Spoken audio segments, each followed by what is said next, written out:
पृष्ठ घनत्व की धनावेशित तथा ऋणावेशित समांतर अचालक प्लेटों के बीच अथवा बाहर वैद्युत क्षेत्र की तीव्रता।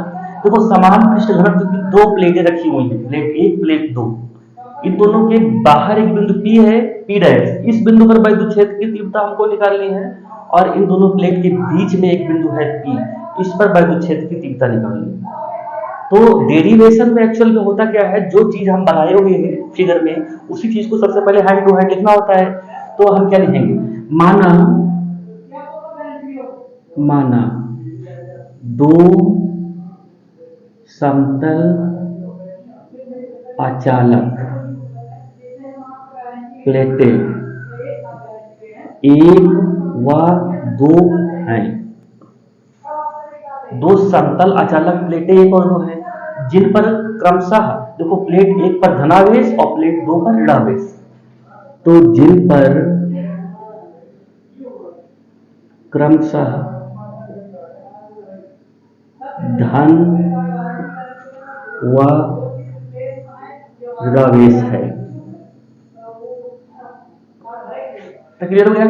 दोनों प्लेटें एक दूसरे के समांतर किसी ऐसे माध्यम में रखी हुई है जिसे निर्वात हुआ वायु, दोनों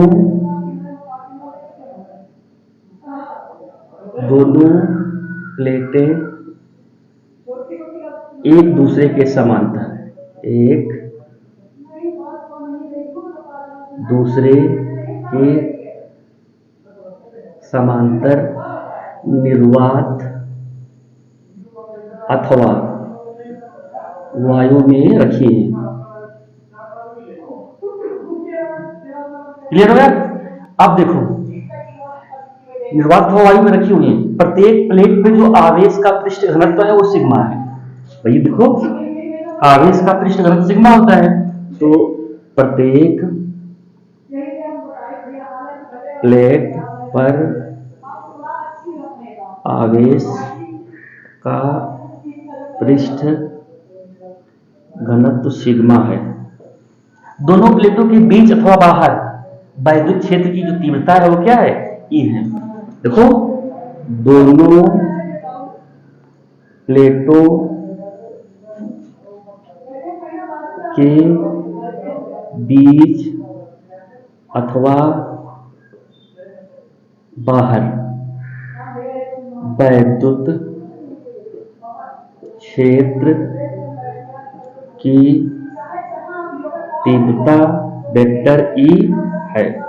क्लियर हो गया? तो वैद्युत क्षेत्र की तीव्रता का फार्मूला क्या होता है, E बराबर होता है सिग्मा अपान 2 एप्सिलॉन नॉट। अब यहां से एक चीज हम देखेंगे, सिग्मा आवेश का पृष्ठ घनत्व है, एप्सिलॉन नॉट निर्वात अथवा वायु की वैद्युतशीलता है। इतना क्लियर हो गया? फिर से एक बार देखेंगे, दो समांतर समतल अचालक प्लेटें किसी ऐसे माध्यम में रखी हुई हैं जिसे निर्वात अथवा वायु, ठीक है ना, जिन पर क्रमशः धनावेश तथा ऋणावेश है, माने कि प्लेट एक पर धनावेश और प्लेट दो पर ऋणावेश है। दोनों प्लेटों पर जो आवेश का पृष्ठ घनत्व है वो सिग्मा है। प्लेटों के बीच अथवा बाहर किसी भी बिंदु पर वैद्युत क्षेत्र की जो तीव्रता होगी वेक्टर E होगी, और तीव्रता का फार्मूला होता है E बराबर sigma upon 2 pi epsilon not, जहां सिग्मा आवेश का पृष्ठ घनत्व है, एप्सिलॉन नॉट निर्वात अथवा वायु की वैद्युतशीलता है। इतना आप लोगों को समझ में आ गया होगा। अब कारण दोनों प्लेटों के बीच में बिंदु P है, इस बिंदु P पर वैद्युत क्षेत्र की तीव्रता हमको निकालनी है, तो यहां पर लिखेंगे प्लेटों के बीच बिंदु P पर वैद्युत क्षेत्र की तीव्रता E1, जो यहां पर E1 तीव्रता है प्लेट एक के कारण प्लेट से दूर है, E2 तीव्रता माइनस प्लेट के कारण प्लेट की ओर है, तो क्या लिखेंगे E1 बराबर क्या होगा, तीव्रता क्या होता है sigma upon 2 pi epsilon not. देखो धनावेशित प्लेट से क्या है, दूर है E1, तो लिखेंगे ब्रैकेट में लिख सकते हैं, चूंकि धनावेशित प्लेट से दूर। इतना क्लियर होगा? E2 बिंदु P पर ही तीव्रता E2 देखो, ये ऋणावेशित प्लेट की ओर है, तो लिखेंगे सिग्मा अपान तीव्रता होता है 2 पाई एप्सिलॉन नॉट, चूंकि यहां पर हो जाएगा ऋणावेशित प्लेट की ओर,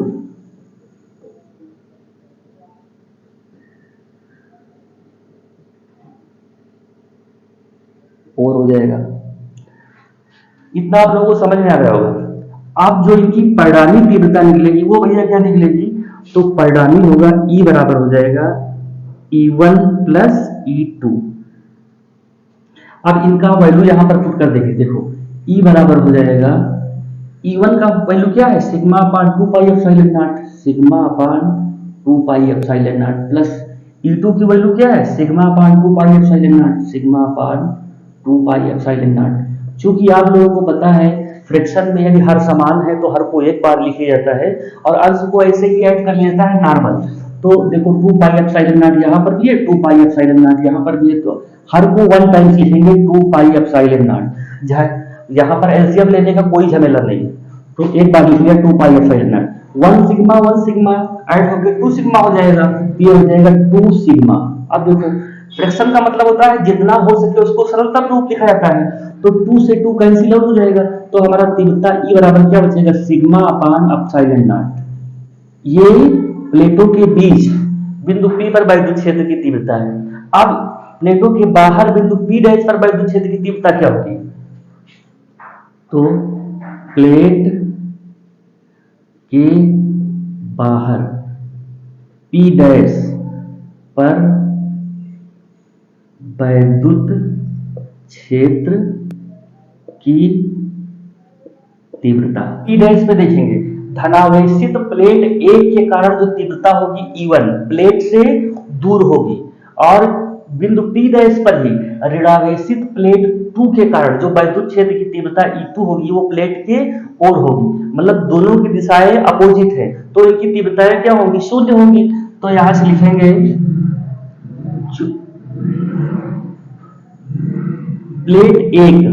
प्लेट 1 के कारण तीव्रता E1 प्लेट से दूर है, E1 प्लेट से दूर है, तो तीव्रता हमारी क्या होगी, E1 बराबर होगा sigma upon 2 pi epsilon not. Plate 2 के कारण जो तीव्रता E2 होगी वो प्लेट की ओर होगी, तो यहां लिखेंगे प्लेट 2 के कारण तीव्रता E2 ये प्लेट की ओर होगी, प्लेट के ओर होगी, तो क्या होगी E2 बराबर होगा sigma upon 2 pi epsilon not. तो इन दोनों को यदि एक दूसरे के आमने सामने है, यानी कि जो दिशाएं हैं दोनों की विपरीत हैं, तो इनकी जो परिणामी होगी वो क्या होगी, शून्य होगी। तो E बराबर हमारा हो जाएगा E1 माइनस E2। E की वैल्यू है sigma upon 2 pi epsilon not, minus E2 की वैल्यू है sigma upon 2 pi epsilon not, plus minus है कैंसिल आउट हो जाएगा, तो E बराबर कितना हमारा निकलेगा, E बराबर 0 निकलेगा।